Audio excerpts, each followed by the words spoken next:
এই যে ড্রামটা, এর মধ্যে যে শুকনো পাতা দিয়েছি, এরপরে এই যে সবজির খোসা এগুলো দিচ্ছি। এগুলো দিয়ে এই ড্রামটা আমি রেডি করছি এখানে একটা কুমড়ো গাছ লাগাবো বলে। প্রথমে এগুলো দিয়ে কিন্তু আমি এখনই লাগাবো না গাছটা, আপাতত এই বেডটাকে আমি রেডি করে রাখছি। তারপরে যখন চারা পাবো তখন চারা তৈরি করব, তারপরে লাগিয়ে দেব। তো প্রথমে তো শুকনো পাতা দিলাম, তারপরে সবজির খোসা দিলাম, এরপরে এর উপর কিছুটা মাটি দেব। মাটি দিয়ে জল দিয়ে ভালো করে কদিন রেখে দেব। এই পদ্ধতিতে গাছ লাগালে এই যে সবজির খোসা পাতা টাতা দিলাম, এগুলো খানিকটা পচে এটা সার তৈরি হবে, তার উপর লাগালে গাছ খুব ভালো হয়। তো আমি বেশিরভাগ বেড এইভাবে তৈরি করে রেখে তার কিছুদিন পরেই গাছ লাগাই। এগুলো গরমের যে বিভিন্ন সবজি লাগাবো সেগুলোও আমি এরকম করেই রেখেছি, কিছু কিছুর ওপর লাগিয়েছি, কিছু কিছু লাগাবো।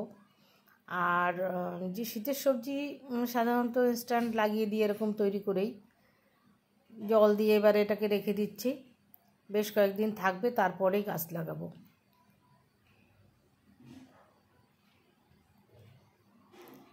তো দেখুন এই যে কিছুদিন রেখেছি, অনেকটা মানে নিচে ডেবে গেছে, বেশ ইয়ে হয়ে এবার লাগিয়ে দিয়েছি গাছটা। ছোট্ট একটা চারা, এটা আমি কিনে এনেছিলাম, আর বাড়িতে তৈরি করা না, এটা কিনে এনে দেখলাম অন্যরকম কুমড়ো হয় কি না।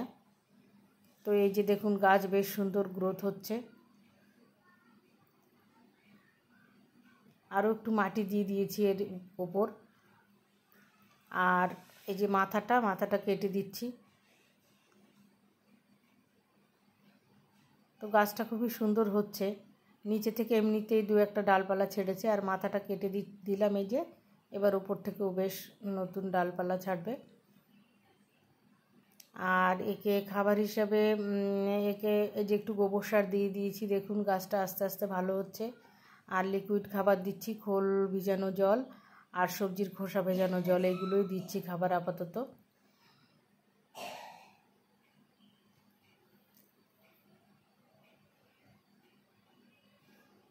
আরও কুমড়ো গাছ অন্য জায়গায় আছে, সেগুলো হচ্ছে।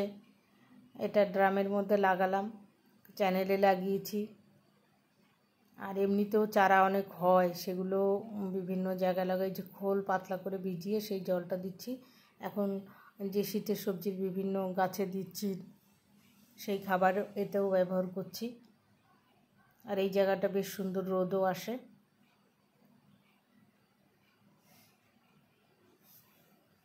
এই যে দেখুন ফুল এসে গেছে, পুরুষ ফুল এসে গেছে, আর কুমড়ো আসার মতো হয়ে গেছে। ওই যে ছোট্ট কুমড়ো হয়েছে এখানে।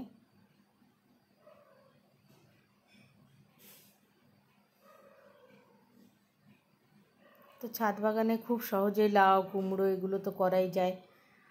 আর গরমের সবজি এটাকে আমি এই 3 তলার ছাদটার ওপর নিয়ে এসেছি, অনেকগুলো আগা ছেড়েছে। আর এই যে কুমড়ো হয়েছে, তো এই গাছটাকে এখন খাবার দিয়ে যত্ন করে একে বড় করে তুলব। ভিডিও আজ এই পর্যন্তই, নমস্কার।